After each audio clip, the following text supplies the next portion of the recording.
Damas y caballeros, damos inicio así a nuestro primer bloque. En este caso tengo el placer de presentarles al señor Juan Albino, ingeniero agrónomo, toda una vida dedicada a la producción apícola. Y en este caso vamos a estar hablando sobre el mercado de la miel a nivel nacional e internacional, principalmente cómo afecta la adulteración que hace China en el comercio de la miel a nivel mundial y cómo nos pega a los productores argentinos, y también cómo está afectando esta ola de calor y de falta de precipitaciones a la producción de miel nacional.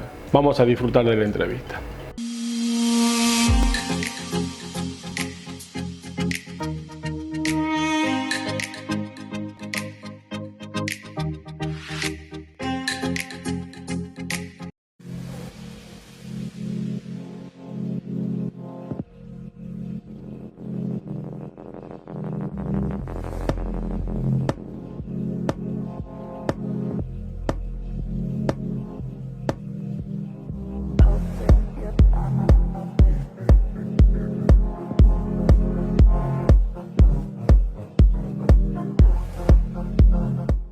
En la Argentina tenés un combo de cosas, tenés combos climáticos, combo por el mercado y combo por el mismo sistema de cómo se maneja el gobierno con el tema del dólar oficial con el dólar paralelo. Entonces el productor está en una brecha en lo cual complicada, porque con bajos rendimientos por la seca, con precios internacionales bajos que están bajando, un mercado europeo que está poco comprador, entonces las mieles oscuras que van para ese mercado directamente casi no tienen precio en relación a lo que va al mercado de Estados Unidos. Entonces tenés una diferenciación en mieles que están entre 450 y 500 pesos a mieles que valen entre 260 y 290 pesos las mieles oscuras. Se ha sembrado mucho en las zonas nuestras, acá de esta región pampeana se sembró mucho girasol por una cuestión de la misma seca. El girasol tonifica un poco la coloración, en lo cual las mieles claras que teníamos abajo de 50 milímetros empiezan a pasarse de esos 50 milímetros, en lo cual una miel con 4 o 5 milímetros más, pasando los 50 milímetros, 54, 55, cada tambor pierde 30 o 40 mil pesos de valor, en lo cual impacta mucho. Los costos de la alimentación se subieron, o sea, hoy un kilo de azúcar vale 220 pesos, el del LUD está un poco más bajo por ahora, porque cuando empiece la cosecha de maíz se va a empezar a ajustar a no haber maíz en el mercado, en lo cual tenés un precio de un LUD de 160 pesos, en lo cual tiene un 20% de agua y se arrima a los 200 pesos, y un azúcar a 220, pero hay que procesarla y llevarla. Y una miel a 2.80, 2.90 con un costo de tambor a 12 mil pesos, se te empieza a arrimar al valor del azúcar. Entonces el apicultor empieza a ver una brecha de que con las mieles oscuras por ahí no vale la pena cosecharla y dejársela a la misma colmena. Eso hace una restricción del mercado. Siempre la apicultura ha sido ciclos, el que hace varios años que está, ciclos de producción y ciclos de precio. Entonces esta baja producción no tiene impacto directo en el valor de la miel ahora, pero sí lo puede tener en el próximo año, en lo cual al haber menos oferta y algún otro país que falta, puede llegar a subir el precio. Pero después tenés el tema de la miel china introduciéndose en el mercado mundial. Para darte un ejemplo, la miel china exportaba en la década del 90, cuando Argentina exportaba 120 millones de toneladas, exportaba 180. Hoy está exportando 540 millones de toneladas, cuando el resto del mundo cayó en producción. O sea que se está metiendo en el mercado miel que no es miel, pero hoy no hay manera de detectarla, y no solamente entra por China, entra por India, por Turquía, por Vietnam, entonces por Ucrania. Ucrania duplicó la producción en un año de guerra. O sea, tenía 80 millones de toneladas, pasó a 160 millones de toneladas, en lo cual toda esa miel entró a Europa. Y eso hace restringir el mercado, porque entra mucho más barato, entra a $1.300 la tonelada, contra la otra que está entrando a 2.200, 2.400, en lo cual eso hace una competencia desleal, pero competencia en sí. A veces uno se empieza a analizar o a pensar si el consumidor ya no se empieza a acostumbrar a ese tipo de miel, y cuando uno le lleve una miel genuina va a decir, no, esto no es miel, lo que es miel es lo que yo estoy consumiendo, porque ya hace muchos años que está consumiendo ese jarabe de arroz en lo cual es difícil sacarlo del mercado. Y después la seca más en las zonas de la región pampeana ha hecho muchos desequilibrios. Hemos tenido de helada en octubre, en lo cual la floración de monte le ha impactado, en lo cual te cae una helada y se pierde floraciones. Hay zonas que ha funcionado muy bien, el algarrobo ha zafado del tema de la helada y ha tenido rendimientos altos, y hay otros montes en lo cual ha sido castigado con esa helada. Después fue muy dispar la lluvia, entonces vos tenés apicultores en lo cual han sacado 30 a 40 kilos y a 50 kilómetros sacaron 10 de producción. Eso también ha hecho un desequilibrio en la colmena. Una cosa muy importante que por ahí el apicultor de la zona no sabe es que una colmena, cuando no tiene agua, mucho del consumo del agua lo toma del rocío de las plantas o de una laguna o de una bebida. Entonces en las zonas que normalmente llueven 700, 1000, 1200 milímetros, nadie se le preocupa darle agua a la colmena.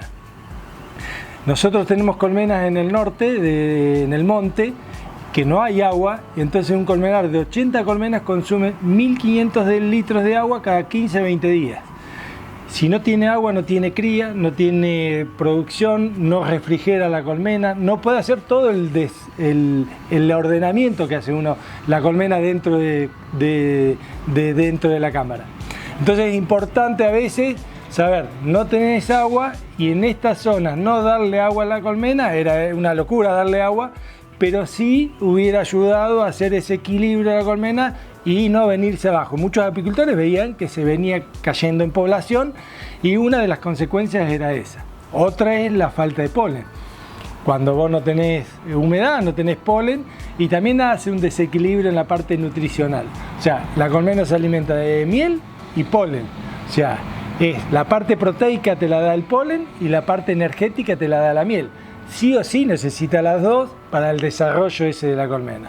Entonces, uno puede suplantar la alimentación, que se ha dado alimentación hasta diciembre en algunos colmenares, pero le falta la parte proteica, en lo cual el desarrollo de la colmena se va decayendo.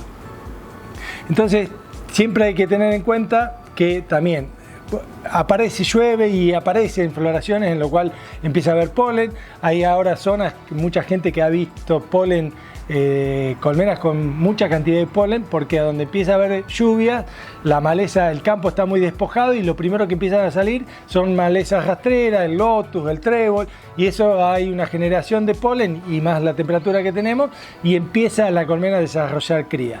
Después nos cae una helada en febrero. Esa helada en febrero, lo que fue gran general, bueno, acá llegó hasta Villegas, Rufino, todo lo que fue La Pampa, el sur de la provincia de Buenos Aires, empezó a aparecer cría muerta en el inferior del nido. Eso es porque la temperatura fría está más abajo, el nido alcanza, o sea, la población que tiene la colmena en ese momento está preparada para verano. Entonces tiene cierta cantidad de abejas para cubrir cierta cantidad de cría.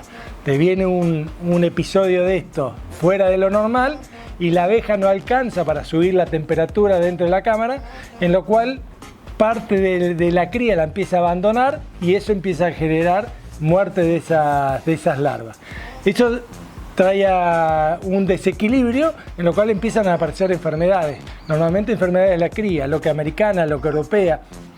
Al no poder cuidar la cría, la abeja empieza a esa larva a morirse, eso se empieza a enfermar y empieza a hacer ese desequilibrio.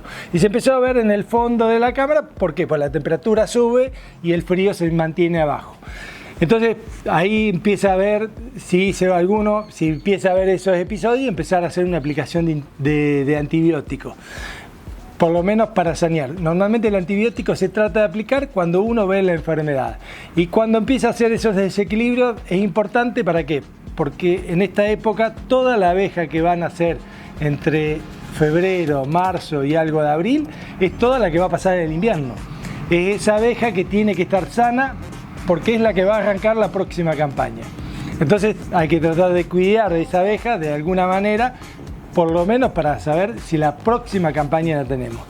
Y después hay zonas puntuales que no tienen polen y muchos tienen que empezar a dar algún sustituto de polen, porque el sustituto de polen a veces es muy difícil medir el impacto que tiene, porque suplantar lo que es el polen es muy difícil. El polen tiene un complejo vitamínico enorme, es difícil suplantarlo, pero cuando no está, se ve respuesta. Cuando el polen está, es muy difícil analizarla porque el polen lo cubre a cualquier cosa que uno le da. Entonces a veces es ver qué entrada de polen tengo, cómo lo voy midiendo y tratar de que en la última etapa de cría de la colmena, tratar de dar ese sustituto de polen como para que la cría se desarrolle lo más equilibrada posible para pasar toda esa campaña de nuevo. Siempre que vos tenés un desequilibrio, aparecen otros desequilibrios. Normalmente vos tenés un desequilibrio climático que puede haber sido que el 7 de oro por ahí las condiciones de humedad y temperatura hacían que no se desarrollara y se le dieron las condiciones y se desarrolló solo y de tal manera que no tuvo ni competidor ni climático ni algún otro insecto que lo consumía. Normalmente lo que sucede, yo me acuerdo en la época que era chico, en la época del 70, 80, estaba la mariposa. Entonces la mariposa competía mismo con la abeja porque lo que se dice es que cuando un insecto va a una flor a visitarla, ya deja ese aroma, una feromona, en lo cual la abeja no va de vuelta porque ya fue visitada por otro insecto. Y acá es más problemático porque el insecto directamente no se mueve, se queda estático. No es el 7 de oro que va volando, se queda en un lugar y se queda estático, se queda... Entonces es muy difícil que la abeja vuelva a esa floración, a buscar polen, a buscar néctar, y eso también ha hecho una competencia dentro de las zonas que ha sido más explosiva. Fue variado, hay zonas que se vio mucha cantidad y hay zonas que hubo menos cantidad, pero sí tiene un impacto. Mira, hay un estudio, unos trabajos hechos en el norte, que es donde más problemáticas tiene la temperatura, que todos pensamos y piensan que uno abriendo más la colmena se regula mejor su temperatura, entonces a veces nosotros se usa una piquera para que no se introduzca la laucha dentro de la colmena y a veces se corre el alza para que él tenga esa ventilación. Y se descubrió que es algo lógico, que cuando más cerrada está la colmena mejor regula la temperatura, haciéndole una apertura más chica. Si uno se lo pone a pensar en su casa, en pleno verano con mucho calor, uno lo que hace es cerrar la casa para mantener más fresco el interior. Bueno, esa es un poco la lógica que tiene que usar el apicultor. Los años de mucha temperatura, mucho más, es preferible ponerle una piquera, tratar de que el viento norte, que es el viento más caluroso, la colmena no esté mirando hacia el norte, sino que esté mirando hacia el este para que le dé la orientación del sol y regularle, tratar de que la colmena esté lo más sana posible para que ella misma se pueda regular la temperatura dentro. Ella mantiene 36, 37 grados invierno, verano. Entonces cuando afuera hace 40 y pico grados, adentro ella la tiene que regular de esa manera. Con agua, refrigera, ventila, pero mantiene esa temperatura para el desarrollo de la cría.